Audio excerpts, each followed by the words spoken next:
지금부터 내가 해주는 얘기 들어주겠니?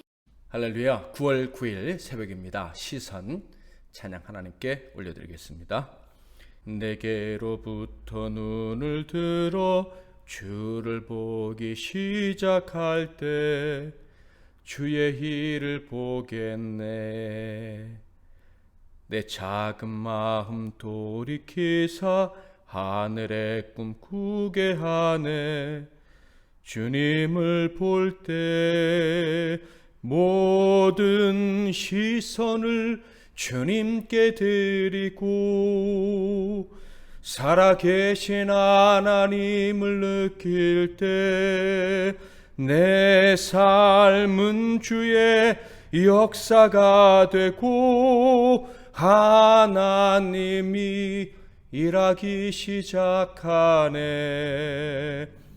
성령이 나를 변화시켜 모든 두려움 사라질 때 주의 일을 보겠네.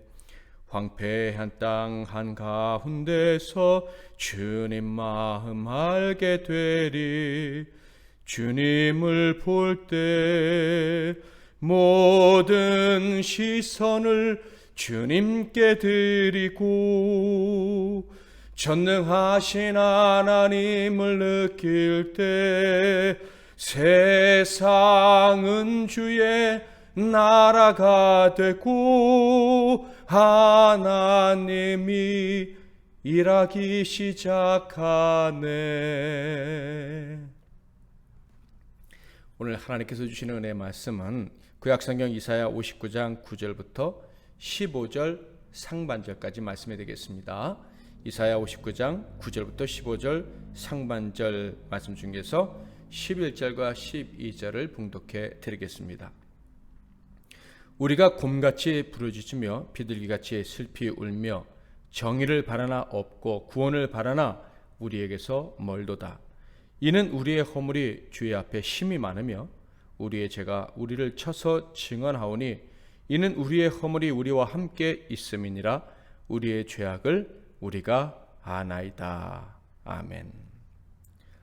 허물을 깨닫고 십자가를 바라보는 복, 허물을 깨닫고 십자가를 바라보는 복이라는 제목으로 하나님 말씀을 상고하겠습니다.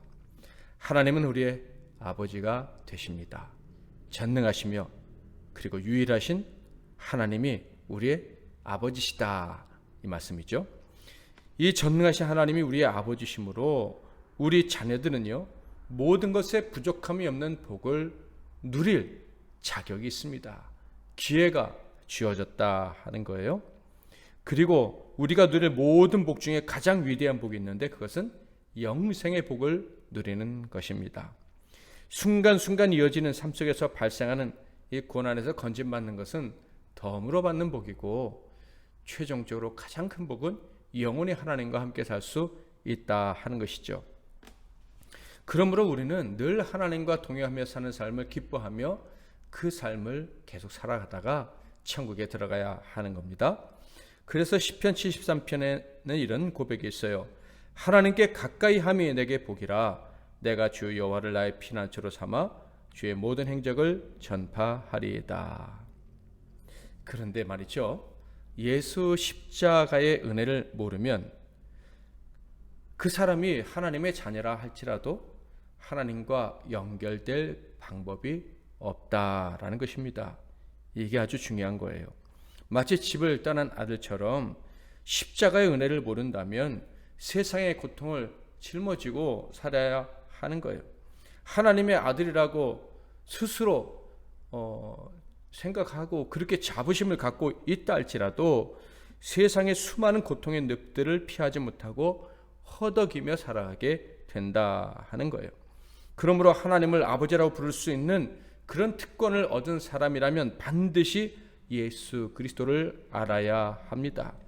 예수 그리스도께서 십자가에서 이루신 속죄사역의 의미를 알고 믿음으로 죄 용서받고 이로 인해서 하나님과 멀어졌던 사이가 가까워지는 그런 놀라운 기적을 누리면서 살아가야 하는 거예요. 이런 측면에서 여러분은 예수 그리스도 때문에 하나님과 관계가 회복되었다고 믿으십니까? 하나님과 온전히 연결되어 하나님의 복을 받아 누리면서 살아가는 인생이 되었다는 이 사실을 믿으십니까? 이 비밀한 진리를 정말 믿고 살아갈 수 있기를 주님의 이름으로 축복합니다. 이 사실이 너무 중요해서 제가 어렸을 때 주일학교에서는 이 찬양을 가르쳐 줬어요. 지금도 너무 좋아하는 찬양인데, 천국에 들어가는 길은 예수님 뿐이지요, 황금집으로 가는 길도 예수님 뿐이지요, 다른 길은 없어요, 아멘. 천국에 들어가는 길은 예수님 뿐이지요, 아멘. 예수 그리스도께서 행하신 그 십자가의 대속 사역에 대한 분명한 믿음과 확신이 있기를 축복합니다. 말씀드린 것처럼 이 확신이 없으면 비록 하나님이 택해 주신 백성이라 할지라도 버림받은 사람처럼 살아갈 수밖에 없습니다. 세월을 낭비하면서 살아가게 된다는 거예요. 이런 사람들은 오늘 본문 9절에서 11절에 나와 있는 말씀처럼 이런 불행한 자의 고백을 하면서 살아가게 됩니다. 9절에서 11절에는요, 하나님과 분리된 택함 받은 자들의 고백을 보면서, 야, 하나님께서 택해 주셨어도 하나님과 분리되면 이렇게 비참하게 살 수밖에 없구나 하는 것을 알 수가 있어요. 확인해 볼까요? 9절. 그러므로 정의가 우리에게서 멀고 공의가 우리에게 미치지 못한즉 우리가 빛을 바라나 어둠뿐이요 밝은 것을 바라나 캄캄한 가운데 행함으로, 정의와 공의로부터 분리된 삶을 살아왔고 그렇게 살아가고 있다고 고백하고 있습니다. 쉽게 말하면 억울한 일을 당하며 살아가고 있고 남들도 억울하게 만들면서 살아간다 하는 거예요. 다른 사람의 분노를 촉발시키면서, 그러니까 원치 않을 수는 있겠지만은 남의 악행에 동참하면서 살아가는 불행한 인생이다 하는 거예요. 그러니 어둠 속에서 살아갈 수밖에 없는 것이죠. 빛을 바라기는 해요, 하나님의 자녀니까. 그러나 결국 어둠 속에 있는 자신을 발견하고 길을 몰라 더듬게 되는 거예요. 더듬으면서 살아간다는 말은요, 확실한 것이 없는 삶을 살아간다는 거예요. 그러니까 잘 나가는 것 같을 때에도 마음에 평안이 없고 두려움이 가득 차 있어요. 어떻게 살아가는 것이 제대로 살아가는 것인지 알지 못하는 그 순간에 계속 직면하면서 살아가는 거예요. 예수를 잘 믿는데 그런데 난 어떻게 살아가야 될지 모르겠어요 하는 분들의 그런 이야기를 들어보신 적이 없습니까? 저는 그런 분들 참 많이 만났는데요. 바로 예수를 몰라서 그래요. 하나님의 아들, 그 예수 그리스도께서 행하신 십자가의 사역, 그 가치와 의미를 믿지 못해서 그래요. 사회생활, 심지어 교회생활에서 정의를 추구한다고 하지만 결국 악한 일에 동조하거나 악을 생산하는 그런 일에 동조하거나 주모자가 되는 경우도 허다하다 하는 것입니다. 10절은요, 우리가 맹인같이 담을 더듬으며 눈 없는 자같이 두루 더듬으며 낮에도 황혼 때 같이 넘어지니 우리는 강장한 중에서도 죽은 자 같은지라. 눈이 어두워서 더듬다가 문을 찾지 못하고 결국 담벼락만 잡다가 결국 무엇에 걸려서 넘어지는데 그 모습이 마치 죽은 자와 같다. 절망의 긍치죠. 문을 찾아서 빛으로 나가려고 하는데 결국 안 된다는 거예요. 10절에 보면 강장한 중에서도 죽은 자와 같은지라 라는 말씀이 있는데, 이거는요, 심지어 잘 먹고 잘 살아서 겉보기에는 뭐 얼굴에 기름기도 이렇게 있고 그런 남들이 잘 사는구나 라고 생각해 주는 그때에도 죽은 자와 다름이 없다라는 말씀입니다. 소위 때가 좋은 때다, 그리고 악의 편에 줄 좀 잘 서가지고 배에 기름이 껴도 생기가 없는 삶을 살아간다라는 말씀입니다. 혼자 있을 때나 가정에서나 어디서나 참 평안을 누리지 못하는 삶을 살게 된다는 것을 의미합니다. 소위 잘 나갈 때도 평안이 없다. 늘 다툼이 있고 싸움이 있는 삶을 살아간다 하는 거예요. 그래서 생명력이 있는 삶, 행복한 삶을 좀 살고 싶어서 발버둥 치지만 전혀 효과를 보지 못한다. 11절, 우리가 곰같이 부르짖으며 비둘기같이 슬리피 울며 정의를 바라나 구원을 바라나 우리에게서 멀도다. 곰처럼 크게 부르짖기도 하고 비둘기처럼 구구구구 슬프게 울어보기도 하지만 정의도 오지 않고 구원도 찾아오지 않는다라는 말씀이에요. 그러니까 살아보려고 행복해져 보려고 빛 가운데 살아보려고 발버둥 쳤지만 아무런 소용이 없었다라는 말씀입니다. 자, 이렇게 택자임에도 불구하고 하나님과 분리된 자들에게는 정말 희망이 없을까요? 희망의 날이 찾아오지 않을까요? 당연히 찾아오지요. 자, 그렇다면 그것이 언제입니까? 그 답이 12절에 있습니다. 이는 우리의 허물이 주의 앞에 심히 많으며 우리의 죄가 우리를 쳐서 증언하오니 이는 우리의 허물이 우리와 함께 있음이니라. 우리의 죄악을 우리가 아나이다. 그때가 언제입니까? 그 희망의 날이 언제입니까? 바로 자신의 죄악과 허물을 깨닫고 인정하는 날이다라는 거예요. 하나님 앞에 있는 자신을 발견할 수 있는 것, 그리고 그 하나님 앞에 서 있을 때 그 하나님의 거룩하심 때문에 자기의 죄가, 자기의 더러운 것이 보이는 것, 이것이 회복할 수 있는 유일한 열쇠라는 것입니다. 이것은요, 아무나 알 수 없고 정말 하나님의 자녀, 복된 하나님의 자녀만이 알 수 있는 영적인 비밀이죠. 이렇게 자신이 죄인이라는 것을 깨달을 뿐만 아니라 그 죄와 허물을 구체적으로 인정하면 회복이 찾아오게 되는 거예요. 자기의 허물을 구체적으로 인정한다는 것, 이거는 정말 중요합니다. 대충 회개하는 게 아니에요. 얼버무려서 회개하는 게 아니라 자기의 죄를 구체적으로 인정하고 용서를 구하는 것입니다. 그래야 회복될 수가 있어요. 자기의 죄를 구체적으로 고백하며 도움을 구할 때 그때 십자가의 보혈의 능력이 얼마나 큰지, 그래 이 십자가의 은혜가 나를 살리는구나 하는 것을 알게 됩니다. 흔한 간증이지만 정말 소중한 간증의 어떤 유형이 있죠. 어떤 분이 예수 믿고 술, 담배 때문에 자꾸 실수하고 하나님 영광 가리는 것 같아서 이것 좀 끊게 해달라고 기도했는데 안 됩니다. 그럼에도 불구하고 기도했는데 어느 순간 갑자기 그것이 싫어져서, 냄새도 맡기 싫어서 그때 이후로 술, 담배가 끊어지게 되었다라는 간증이죠. 자기의 허물을 구체적으로 알고 하나님께 도움을 구하며 회개할 때 예수의 십자가의 보혈이 그 죄를 씻어주시는 그 기적을 경험하게 되는 것입니다. 이렇게 구체적으로 죄를 회개하고 용서를 구하는 것은 희망 그 자체입니다. 13절, 14절을 보면 그런 측면에서 희망을 발견하게 됩니다. 이스라엘 백성들에게 희망이 있구나 하는 사실을 발견하게 된다 하는 거예요. 13절부터 15절을 한번 읽어보겠습니다.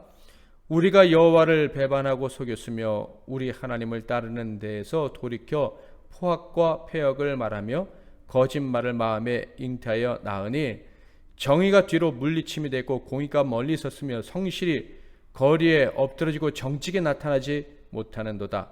성실이 없어지므로 악을 떠나는 자가 탈취를 당하는도다. 13절, 14절, 15절에서 하나님과 갈라졌던 자들이 자신들의 죄악이 무엇인지 구체적으로 고백하고 있음을 확인하게 됩니다. 먼저 자신들의 죄는 하나님을 배반하고 속였다는 것입니다. 하나님을 따르는 척하는 대신에 하면서 실제로는 포악과 패역한 거짓말을 마음에 담고 그 거짓말, 포악한 말을 따라서 살았다 하는 거예요. 하나님이 정의를 기뻐하시는데 하나님이 세우신 그 정의를 미워하니 그들의 삶의 일관성이 사라지고 말았다라는 고백을 합니다. 하나님의 정의를 기뻐해야 이 미련한 자들이 삶의 원칙들을 점점 더 분명하고 구체적으로 세워서 바르게 살아갈 수가 있는 거예요. 그런데 하나님 말씀을 따라야 될 자가 하나님 말씀을 거역하기 시작하면 점점 삶의 원칙이 사라지게 됩니다. 그래서 시간이 갈수록 바른 길로 갈 수가 없게 되는 거예요. 당연히 그러니 정의와 공의가 사라지게 되죠. 연약한 사람들, 선하고 성실한 자들의 삶을 고통스럽게 만드는 악행까지 저지르게 되는 것입니다. 그래서 이렇게 자신들의 죄악의 결과는 바로 하나님도 사람도 그리고 내 마음도 모든 것도 다 우리를 따라가는 것이었다라고 고백을 하고 있습니다. 다윗의 시의 한 구절이 생각나게 해주는 고백이죠. 시편 32편 4절 주의 손이 주의로 나를 누르시오니 내 진액이 빠져서 여름 가뭄에 마름같이 되었나이다. 짓눌리고 모든 것이 말라 붙어버려서 숨 쉴 수도 없는 상태에 다윗이 떨어졌다. 언제요? 자기의 죄를 깨닫지 못하고 죄를 자복하지 못하고 죄악 가운데 행할 때 말이죠. 13절부터 15절은 바로 이스라엘이 다윗처럼 하나님께 죄를 범할 때 아무도 내 곁에 없는, 아무리 성실하게 살아도 의미가 없고 성실한 자가 더 고통당하는 그런 힘든 삶이 우리에게 펼쳐졌었다라는 고백을 하고 있는 것입니다. 자, 그런데 여러분 이미 느끼셨겠지만 이렇게 자신의 죄악을 아는 것, 그것도 구체적으로 깨닫는 것은 정말 복입니다. 왜냐하면 드디어 회개할 마음이 그들에게 생겼기 때문이죠. 생길 가능성이 높기 때문입니다. 십자가의 은혜를 바라볼 수 있는 마음의 상태가 거의 준비가 된 것입니다. 다윗이여 자신의 죄악과 그로 인한 참상을 깨닫고는 하나님께 이런 기도를 올려드렸죠. 그 회개는요, 희망의 기도라고 할 수가 있습니다.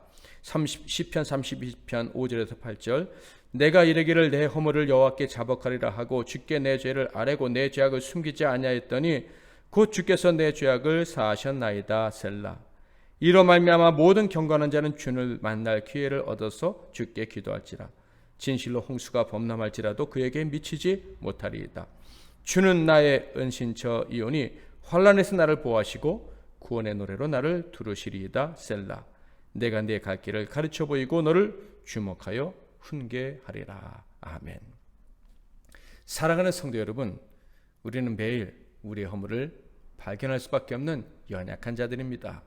이것이 때때로 우리를 지치게 하기도 하는 것도 사실입니다. 그러나 이것은요, 우리로 하여금 하나님의 은혜를 사모하게 하는 아주 복된 발견을 해가고 있는 것이라 라고 말씀드릴 수 있겠습니다. 우리의 영적인 눈과 양심이 살아있다면 우리는 반드시 우리의 허물을 볼 수밖에 없고, 그래서 예수 그리스도의 십자가를 동시에 바라보게 되는 것입니다.